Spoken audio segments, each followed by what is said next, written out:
अष्टावक्र 8 अंगों से टेढ़े मेढ़े पैदा होने वाले ऋषि थे।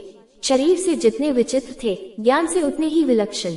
मिथिला के राजा जनक के दरबार में इनसे बहुत सुंदर दार्शनिक चर्चा और वाद विवाद हुआ था। इनके वाद विवाद के आधार पर अष्टावक्र ने गीता भी लिखी गई है। इनके जन्म की अद्भुत कथा पुराणों में मिलती है। कहते हैं, उद्दालक ऋषि के पुत्र का नाम श्वेतकेतु था। उद्दालक ऋषि के एक शिष्य का नाम कहोर था। कहोर को संपूर्ण वेदों का ज्ञान देने के पश्चात उद्दालक ऋषि ने उसके साथ अपनी रूपवती एवं गुणवती कन्या सुजाता का विवाह कर दिया। कहोर अपनी पत्नी सुजाता के साथ उच्छालक के ही आश्रम में रहते थे। ऋषि कहोर वेदपाठी पंडित थे। वे रोज रात भर बैठकर वेद पाठ किया करते थे। उनकी पत्नी सुजाता गर्भवती हुई। गर्भ से बालक जब कुछ बड़ा हुआ तो एक रात को गर्भ के भीतर से ही बोला, हे पिता, आप रात भर वेद पढ़ते रहते हैं, लेकिन आपका उच्चारण कभी शुद्ध नहीं होता। मैंने गर्भ में ही आपके प्रसाद से वेदों के सभी अंगों का ज्ञान प्राप्त कर लिया। गर्भस्थ बालक ने ये भी कहा कि रोज रोज के पाठ मात्र से क्या लाभ, वे तो शब्द मात्र है। शब्दों में ज्ञान कहाँ, ज्ञान स्वयं में है। शब्दों में सत्य कहाँ, सत्य स्वयं में है। ऋषि कहोर के पास अन्य ऋषि भी बैठे थे। अजन्मे गर्भस्थ बालक की इस तरह की बात सुनकर उन्होंने अत्यंत अपमानित महसूस किया। बेटा अभी पैदा भी नहीं हुआ और इस तरह की बात कहे। वेद पंडित पिता का अहंकार चोट खा गया था। वे क्रोध से आग बबूला हो गए। क्रोध में पिता ने बेटे को अभिशाप दे दिया, हे बालक, तुम गर्भ में रहकर ही मुझसे इस तरह का वक्र वार्तालाप कर रहे हो। मैं तुम्हें शाप देता हूँ कि तुम 8 स्थानों से वक्र होकर अपनी माता के गर्भ से उत्पन्न होगे। कुछ दिनों पश्चात बालक का जन्म हुआ। शाप के अनुसार वह 8 स्थानों पर से ही वक्र था। 8 जगह से कुबड़े, ऊंट की भांति अच्छे तिरछे, इसलिए उसका नाम अष्टावक्र पड़ा। अष्टावक्र के जन्म के पूर्व ही पिता ऋषि कहोर धन अर्जन की आवश्यकतावश राजा जनक के वहां गए, जहां शास्त्रार्थ का आयोजन था। 1000 गाय राजमहल के द्वार पर खड़ी की गई थी। उन गायों के सींगों पर सोना मढ़ दिया गया था। उनके गलों में हीरे जवाहरात लटका दिए गए थे। शास्त्रार्थ की शर्त ये थी कि जो विजेता होगा वह इन गायों को हाँक ले जाएगा तथा विजेता हारने वाले का किसी भी तरह से वध कर सकेगा। शास्त्रार्थ राज्य के महापंडित विंदिन से करना होता था। कहते हैं शास्त्रार्थ में ऋषि कहोर हार गए, इसलिए विजेता पंडित विंदिन ने उन्हें पानी में डुबाकर मरवा डाला। जब काफी दिनों कर ऋषि कहोर आश्रम में लौटकर नहीं आए तो उच्छालक ने उनकी खोज कराई। उनके शिष्य द्वारा ज्ञात हुआ कि कहोर को शास्त्रार्थ में पराजित होने के फलस्वरूप विंदिन ने मरवा डाला है। इस तथ्य को बालक अष्टावक्र से छुपा कर रखा गया था। बालक अष्टावक्र अपने नाना उच्छालक को ही अपना पिता जानता था। 12 वर्ष बीत गए। अष्टावक्र तो गर्भ में ही महान पंडित और ज्ञानी हो चुका था। इसके साथ ही उसने अपने नाना उच्छालक के आश्रम में 12 वर्ष तक और अध्ययन किया। तब तो वह ब्रह्मा के समान मेधावी हो चुका था। तभी एक दिन अचानक उसे अपने पिता के बारे में वास्तविक तथ्य की जानकारी हुई। उसने अपनी माता से इस संबंध में पूछा। तब उसकी माँ ने सारा वृतांत कह सुनाया। बालक अष्टावक्र को बड़ा आघात लगा। उसने उसी समय माँ से कहा, माँ मुझे आज्ञा दो, मैं अभी जाकर उस दुष्ट को परास्त करता हूँ, तब मैं अपने पिता का बदला अच्छी तरह से लूंगा। माँ ने बालक को बहुत मनाया कि यह इसके लिए घातक होगा। वह अभी बालक है, लेकिन अष्टावक्र नहीं माने। वह अपने मामा श्वेतकेतु को साथ लेकर राजा जनक के नगर की ओर चल पड़ा। उस समय जनक के वहां महायज्ञ हो रहा था। उसमें भाग लेने के लिए देश भर से अनेक पंडित बुलाए गए थे। अष्टावक्र सीधे राजप्रसाद की ओर पहुंच गए, लेकिन द्वारपाल ने अंदर जाने से रोक दिया। उसने कहा कि वृद्ध और चतुर ब्राह्मण ही यज्ञ में जाने के अधिकारी हैं। बालकों को इसके अंदर जाने का अधिकार नहीं है। अष्टावक्र ने अनेक प्रकार से द्वारपाल से वाद विवाद किया। अंत में उन्होंने कहा, द्वारपाल, सिर के बाल सफेद होने से कोई मनुष्य वृद्ध नहीं हो जाता। जो व्यक्ति बालक होकर भी ज्ञानी है उसे ही देवताओं ने स्थविर कहा है। अगर ऋषियों के द्वारा स्थापित धर्म के अनुसार विचार करो तो अवस्था से, बाल पकने से, धन से या बंधुओं के अधिक होने से मनुष्य को कोई महत्व नहीं मिलता है। सांगोपांग वेद को जानने वाले विद्वान ही महत और वृद्ध हैं। हम तुम्हारे महापंडित विंदिन को देखने आए हैं। हम उस विंदिन को शास्त्रार्थ में परास्त करके विद्वानों को चकित कर देंगे।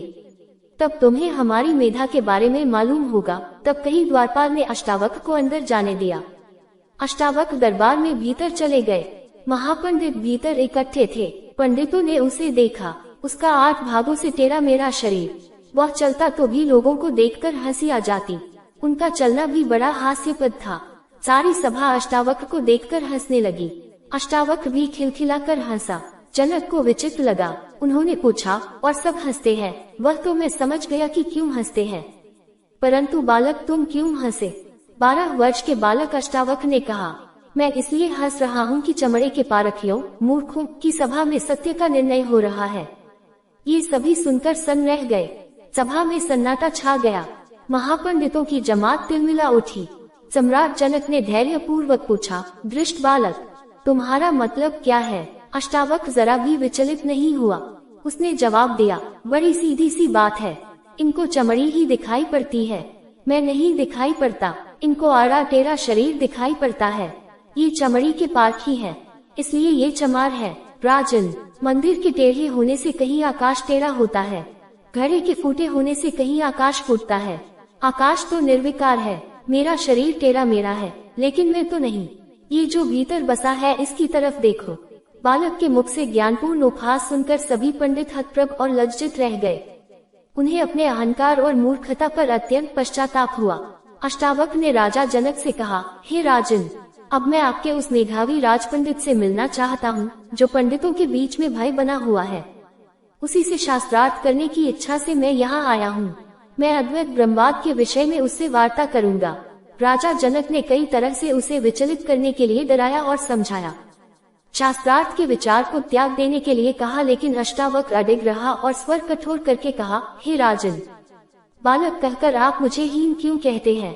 मेरा आग्रह है कि आप वंदिन को शास्त्रार्थ के लिए बुलाइए, फिर आप देखेंगे कि मैं उसको किस प्रकार परास्त करता हूँ। राजा को विश्वास होने लगा कि यह बालक असाधारण है। उन्होंने परीक्षा के लिए कुछ प्रश्न किए। जनक ने पूछा, हे ब्राह्मण पुत्र, जो मनुष्य 30 अंग वाले, 12 अंश वाले, 24 पर्व वाले, 360 आरे वाले पदार्थ के अर्थ को जानता है, वही सबसे बड़ा पंडित है। अष्टावक्र ने तुरंत उत्तर दिया, हे राजन, 24 पर्व 6 नाभि, 12 प्रधि और 360 आरे वाला वही शीघ्रगामी कालचक्र आपकी रक्षा करे। राजा जनक ने फिर कहा, जो 2 वस्तुएं अश्विनी के समान से संयुक्त और बाज पक्षी के समान टूट पड़ने वाली है, उनका देवताओं में से कौन देवता गर्भाधान कराता है? वे वस्तुएं क्या उत्पन्न करती हैं? अष्टावक्र ने कहा, हे राजन, ऐसी अशुभ वस्तुओं की आप कल्पना भी न करें। वायु उनका सारथी है, मेघ उनका जन्मदाता है, फिर वे भी मेघ को उत्पन्न करती हैं। राजा जनक ने पूछा, सोते समय आँख कौन नहीं मूंदता? जन्म लेकर कौन नहीं हिलता? हृदय किसके नहीं है? और कौन सी वस्तु वेग के साथ बढ़ती है? अष्टावक्र ने कहा, मछली सोते समय अपनी आँख नहीं मूंदती, अंडा उत्पन्न होकर नहीं हिलता, पत्थर के हृदय नहीं होता, नदी वेग से बढ़ती है। अष्टावक्र के वचनों को सुनकर राजा जनक प्रसन्न हो गए।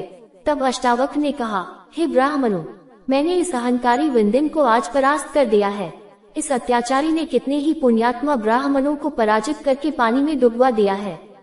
इसलिए मैं भी आज्ञा देता हूँ कि इस पराजित वंदिन को उसी तरह पानी में डुबा दिया जाए।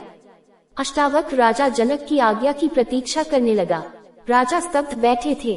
अष्टावक्र क्रोध होने लगा और कहा कि आप डुबाए जाने की आज्ञा क्यों नहीं देते? इस तरह चुप बैठे रहना मेरा अपमान है। राजा जनक ने अत्यंत विनीत स्वर में कहा, हे ब्राह्मण, आप साक्षात ब्रह्मा हैं, इसलिए मैं आपके इस कठोर स्वर को भी सुन रहा हूँ। आपने वंदिन को जिस प्रकार की आज्ञा दी है उसका मैं समर्थन करता हूँ। वंदिन ने आज्ञा स्वीकार करते हुए कहा, इससे मेरा उपकार होगा, मुझे अपने पिता वरुण का दर्शन होगा। अष्टावक्र की ओर मुड़कर वंदिन ने कहा, हे ऋषि अष्टावक्र, आप महान हैं। सूर्य के समान दीप्यमान आपकी मेधा है और अग्नि के समान आपका तेज है। मैं चलते समय आपको वरदान देता हूँ कि आप इसी क्षण अपने स्वर्गीय पिता कहोर को फिर से जीवित अवस्था में पाएंगे। उनके साथ अन्य ब्राह्मण भी जल से निकल आएंगे। उसी क्षण अन्य ब्राह्मणों के साथ कहोर जल से बाहर निकल आए। उन्होंने राजा जनक की वंदना की। राजा ने प्रसन्न होकर अनेकों बहुमूल्य उपहार देकर उन्हें विदा किया। कहोर अष्टावक्र और श्वेतकेतु के साथ उद्यालक आश्रम में वापस आए। कहोर ने पत्नी सुजाता और अष्टावक्र को समनगा नदी में स्नान करने के लिए कहा। अष्टावक्र ने जाकर उस नदी में स्नान किया। उसी क्षण उसका कुबड़ापन दूर हो गया। वह सुंदर शरीर वाले युवक की तरह जल से बाहर निकला। राजा जनक अष्टावक्र के ज्ञान से अत्यंत प्रभावित हुए थे। उन्हें अपनी पूर्व धारणा पर पश्चाताप था। अष्टावक्र की बातों ने उन्हें झकझोर दिया था। दूसरे दिन जब सम्राट घूमने निकले तो उन्हें अष्टावक्र राह में दिख गए। उतर पड़े घोड़े से और अष्टावक्र को साष्टांग प्रणाम किया। उन्होंने निवेदन किया, महापुरुष, राजमहल में पधारें, कृपया मेरी जिज्ञासाओं का समाधान करें। राजमहल विशेष अतिथि के सत्कार के लिए सजाया गया। 12 वर्ष के अष्टावक्र को उच्च सिंहासन पर बैठाया गया। उससे जनक ने अपनी जिज्ञासाएं बताईं। जनक की जिज्ञासा पर ज्ञान का संवाद प्रवाहित हो चला। जनक अपनी जिज्ञासा प्रस्तुत करते, अष्टावक्र उनको समझाते। जनक की जिज्ञासाओं के समाधान में अष्टावक्र अपना ज्ञान उड़ेलते गए। ज्ञान की गंगा बह चली। जनक अष्टावक्र का संवाद 298 सूत्र श्लोकों में निबद्ध हुआ है।